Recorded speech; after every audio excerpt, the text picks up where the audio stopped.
At 0100 on the morning of October 28, 1864, a 30-foot steam launch drifted through absolute darkness on the Roanoke River in North Carolina. At the helm stood Lieutenant William Barker Cushing, 21 years old, the youngest officer ever promoted to lieutenant in the history of the United States Navy. Strapped to the bow of his boat was a 14-foot iron spar tipped with an explosive charge designed to detonate on contact with an enemy hull. His target sat 200 yards ahead, moored against the Plymouth waterfront, a 152-foot Confederate ironclad, sheathed in 4 inches of railroad iron, armed with 2 6.4-inch Brooke rifled cannons, and surrounded by a floating barrier of cypress logs chained together at the waterline, the CSS Albemarle. For 6 months, this ship had terrorized the Union Navy in the sounds of North Carolina. She had rammed and sunk the USS Southfield. She had fought 7 federal warships to a standstill and steamed home with barely a scratch on her armor. No Union vessel in the region could stop her. No ironclad in the federal fleet could cross the shallow bar at Hatteras Inlet to reach her, and so the Navy had turned to a different kind of solution.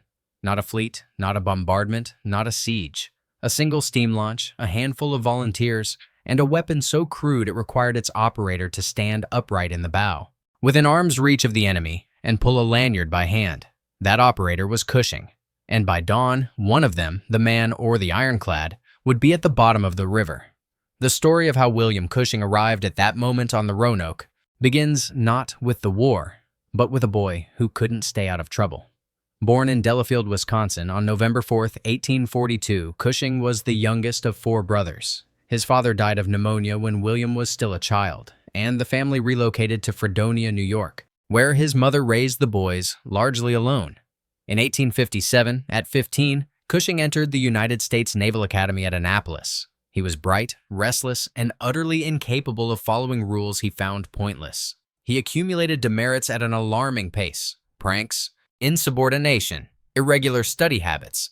By his 3rd year, he was 12 demerits from expulsion. His academic record was erratic. He ranked near the bottom of his class in French and Spanish. But in gunnery, the art of aiming and firing naval weapons, ranked 3rd. His gunnery instructor was a young lieutenant named Charles W. Flusser. Flusser was everything Cushing aspired to become: brave, respected, daring to the point of recklessness. The two formed a bond that would outlast the academy and ultimately drive Cushing to the most dangerous night of his life. Flusser gave his student a small book titled Naval Enterprise, illustrative of heroism, courage, and endurance. 250 pages of real stories about men who had done impossible things at sea. Cushing read it cover to cover, more than once.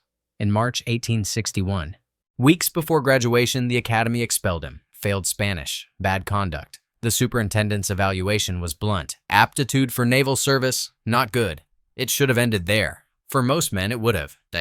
But Cushing was not most men. With the Civil War erupting across the country, he traveled to Washington and personally appealed to Secretary of the Navy Gideon Welles. Welles looked at the young man, listened to his case, and reinstated him as an acting master's mate. The lowest rung of the officer ladder, Cushing had his second chance. He would not waste it. Over the next 3 years, Cushing compiled a combat record that bordered on the unbelievable. He commanded the tug Ellis on the New River, losing the vessel in a heroic rearguard action but earning a commendation for coolness under fire. He led nighttime raids behind Confederate lines along the Cape Fear River, capturing enemy officers, freeing enslaved people, and gathering intelligence on the defenses of Fort Fisher. He was promoted to lieutenant in mid-1862, the youngest man in the Navy's history to hold that rank. Admiral Samuel Phillips Lee called him a zealous and able young officer. Others used a simpler word, fearless. But fearless had a price, and the price was about to arrive on the Roanoke River, in the shape of an iron monster that should never have existed. The CSS Albemarle was born in a cornfield, not a shipyard. A cornfield near Edwards Ferry, North Carolina, chosen because it was far enough inland to be invisible to Union patrols. Her builder was a 19-year-old civilian named Gilbert Elliott, a detached Confederate lieutenant with no formal shipbuilding training, working from rough sketches finalized by the Navy's chief constructor, John L. Porter. The keel was laid in January 1863. For over a year, Elliott fought shortages of skilled labor, timber, and iron. The armor plates were rolled from scavenged railroad track. melted down and reforged because the Confederacy had no proper naval foundry. A specially developed drill reduced the time needed to bore holes in the iron plate from 20 minutes to 4. Commander James Cook, sent to oversee the final stages of construction, became known as the Ironmonger Captain for his obsessive scavenging of metal from every available source across the state. The result was 152 feet of brutality. Her octagonal casemate, 60 feet long, was covered in 2 layers of 2-inch iron plate angled at 30 degrees, steep enough that shells glanced off rather than penetrating.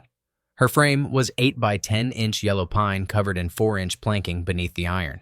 2 6-4-inch Brooke rifled cannons, 1 forward, 1 aft, fired through 6 heavy iron shutters. 2 200-horsepower steam engines drove twin screws. At her bow, an 18-foot oak ram sheathed in 2-inch iron tapered to an axe-head edge designed to punch through the hull of any wooden ship afloat.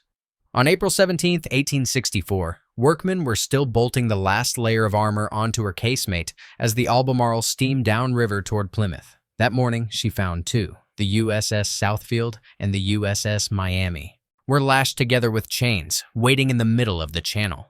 Captain Cook drove the Albemarle straight into the Southfield's hull at full speed. The impact was catastrophic. The Southfield's timbers split apart and she sank so fast the Ironclad's ram was pulled beneath the surface with her. For a long, terrible moment, it seemed the Albemarle would follow her victim to the bottom. Then the Southfield rolled on the riverbed and released the ram. The Albemarle surged upward, streaming water, very much alive. Aboard the Miami, Captain Charles Flusser, Cushing's mentor, his friend, the man who had given him that book of naval heroes, fired a 9-inch shell at point-blank range directly into the Albemarle's armor.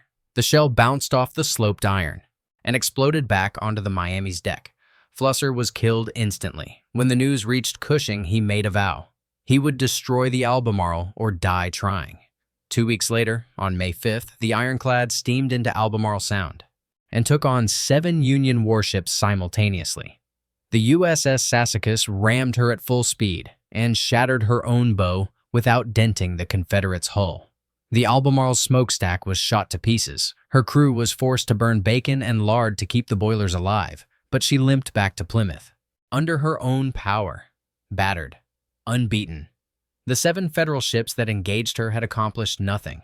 The Union Navy was out of options. No ironclad could reach her. No wooden ship could survive her guns or her ram. In desperation, Rear Admiral Lee summoned the one officer who might try the impossible. He sent for Cushing. The plan Cushing proposed was straightforward in concept and suicidal in execution. He would take a small steam launch up the Roanoke River at night, approach the Albemarle at her mooring, and detonate an explosive charge against her hull using a Spar torpedo, a weapon mounted on a long boom extending from the bow. The torpedo mechanism, invented by Engineer Lay of the Navy, was terrifyingly manual. Cushing would need to lower the spar using a heel jigger line, plunge the explosive charge beneath the Ironclad's armored overhang, then pull a second lanyard that released a pin holding a grape shot above a percussion cap. When the pin released, the shot would drop, strike the cap, and detonate the charge. All of this had to happen while the launch was pressed against the enemy hull, under point-blank fire, in total darkness. The Navy approved the plan. Cushing traveled to New York and located 2 30-foot picket boats under construction. He mounted a 12-pound Dahlgren howitzer on each eye and fitted them with the Spar torpedo apparatus. One of the boats was lost at sea during the voyage south to Norfolk. The other made it through, barely, after Cushing navigated it through a shallow canal, hauled it over a mill dam, and floated it on a flatboat past obstructions. That should have stopped any vessel its size. By late October, Cushing and his crew were stationed at the mouth of the Roanoke, 8 miles downriver from Plymouth. The Albemarle sat at her berth, encircled by a ring of cypress logs chained together as a torpedo barrier. Confederate pickets lined the riverbanks. A schooner was moored near the wreck of the Southfield, a mile below town, with a gun crew aboard to guard the approach. Cushing studied the defenses. He memorized the river's bends, its width, roughly 200 yards, and the positions of every sentry post between him and the Ironclad. On the night of October 27th, the weather turned. Rain, low clouds, no moon, perfect conditions. Cushing assembled his crew. He had no problem finding volunteers. Men offered a month's pay to trade places with those selected. In the end, he took approximately 15 men in the steam launch, towing a cutter with additional sailors whose job was to neutralize the pickets on the schooner near the Southfield wreck. The total raiding party numbered around 22. They pushed off into the darkness. The steam engine was muffled as much as possible, but on a quiet river at night, any sound carries. Cushing held the launch to the center of the channel, moving upstream at slow speed. The banks were invisible, so were the pickets watching from the shadows. They passed the wreck of the Southfield, 20 yards away. No alarm. They passed the schooner. Silence. The cutter slipped past undetected alongside them, and Cushing made a decision. Instead of splitting his force, he would keep all 22 men together and attempt to board and capture the Albemarle outright. Surprise was everything. If they could reach the Ironclad before anyone raised the alarm, they could take her without a shot. They could not. As the launch approached the Plymouth waterfront, a dog began barking from the shore.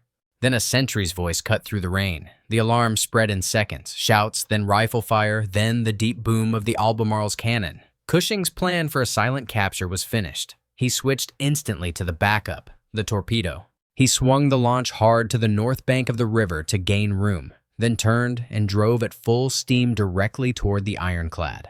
A bonfire blazed up on the riverbank, throwing wild orange light across the water. For the first time, Cushing could see the log boom encircling the Albemarle.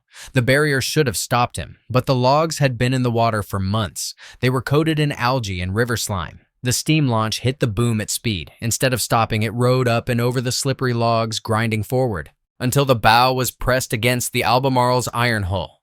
Cushing was now directly beneath the Ironclad's casemate. Rifle fire hammered the launch from every direction. A bullet tore through the back of his coat. Another ripped the sole off his shoe. A Confederate cannon, loaded with canister shot, swung toward him at a range of 15 feet. Cushing stood up in the bow. He had seconds. With his left hand, he pulled the heel jigger line, lowering the spar torpedo beneath the surface and driving the charge. Under the Albemarle's armored overhang below the waterline where the hull was unprotected flat-bottom timber, with his right hand, he yanked the detonation lanyard. The torpedo exploded at the same instant the Albemarle's cannon fired. A column of water erupted upward from beneath the Ironclad's hull. The blast tore a hole in the ship's bottom so massive that witnesses later said it was big enough to drive a wagon through. River water poured into the Albemarle's hull. She began settling immediately, her keel sinking into the heavy mud of the riverbed, until only the upper casemate remained above the surface. The same explosion that killed the Albemarle destroyed Cushing's launch. A wall of water crashed over the boat, filling it completely and throwing every man aboard into the river. The Confederates kept firing. Bullets struck the water around the swimming men. From the Albemarle's deck, an officer demanded surrender. Cushing refused, twice. He shouted to his men to save themselves, then stripped off his coat and shoes and plunged into the current. The Roanoke River in late October was bitterly cold. Cushing swam for the middle of the stream, bullets snapping past him in the darkness, and kept swimming until his arms gave out. He reached the far bank completely exhausted, too weak to pull himself from the water. He lay in the shallows until dawn, half submerged, listening to Confederate search parties crashing through the brush above him. At daylight, he dragged himself into the swamp. He hid for hours, motionless, while two of the Albemarle's officers passed within feet of his position, on a path through the trees. From their conversation, he heard what he needed to hear. The Albemarle was sunk. She was sitting on the bottom of the Roanoke with a hole in her hull and the river pouring in. Cushing kept moving. Hour after hour, he dragged himself through miles of swamp, barefoot, soaked, shivering, barely able to walk. Every step was agony. Every sound could have been a Confederate patrol. Below the town, he found a creek and stole a small skiff from a Confederate picket post. He had no oars. He paddled with his hands, drifting downstream through the night, half-conscious, until he reached Union lines at the mouth of the Roanoke and was pulled aboard the USS Valley City. The crew initially refused to believe he was who he claimed to be. They were convinced that Lieutenant Cushing had died the night before. He had not. But the cost of the raid was severe. Of the men who accompanied Cushing, 2 drowned in the explosion. Acting Master's mate John Woodman and first-class fireman Samuel Higgins. 11 were captured. Only one other man escaped, Seaman Edward Houghton, who reached safety by a different route.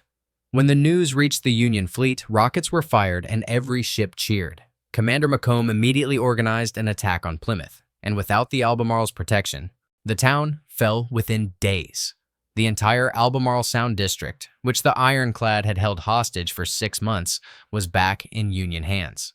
Admiral David Farragut called Cushing the hero of the war. President Abraham Lincoln personally recommended that Congress issue Cushing a vote of thanks, one of the highest honors the nation could bestow. Lincoln's letter praised the destruction of so formidable a vessel which had resisted the continued attacks of a number of our vessels on former occasions. Cushing was promoted to lieutenant commander, again the youngest man in the Navy's history to hold that rank. The Albemarle herself was eventually raised by the Union Navy, temporarily patched, and towed to the Norfolk Navy Yard by the gunboat USS Ceres. She arrived on April 27, 1865, 2 weeks after Lee's surrender at Appomattox. By then, the war was over, and the Ironclad that had terrorized North Carolina's waters was nothing more than scrap metal. She was sold and broken apart. William Cushing went on to serve at the Battle of Fort Fisher in January 1865, where he again distinguished himself under fire. After the war, he was promoted to commander in 1872. But the night on the Roanoke had taken something from him that rank and recognition could not restore. He began suffering severe pain in his hip, possibly a ruptured disc, possibly something worse, that grew steadily more debilitating.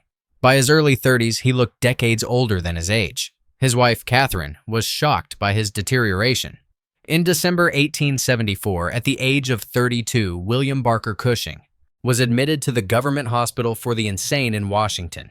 He died on December 17th, rarely recognizing his own family in his final days. He was buried at the United States Naval Academy Cemetery in Annapolis, the institution that had expelled him 13 years earlier for having no aptitude for naval service. His marble tomb bears 2 words carved into opposite sides. One reads, Albemarle, the other, Fort Fisher. 5 warships of the United States Navy have carried his name. The most recent, the USS Cushing, was decommissioned in 2005. On a dark night in October 1864, a 21-year-old lieutenant stood in the bow of a wooden boat under point-blank cannon fire and pulled a lanyard. The explosion killed an ironclad freed a coastline and turned a boy the Navy had thrown away into the most celebrated officer of the Civil War at sea. He did not do it for glory. He did not do it for promotion. He did it because his friend was dead, because the ship that killed him was still afloat, and because someone had to go. Cushing went.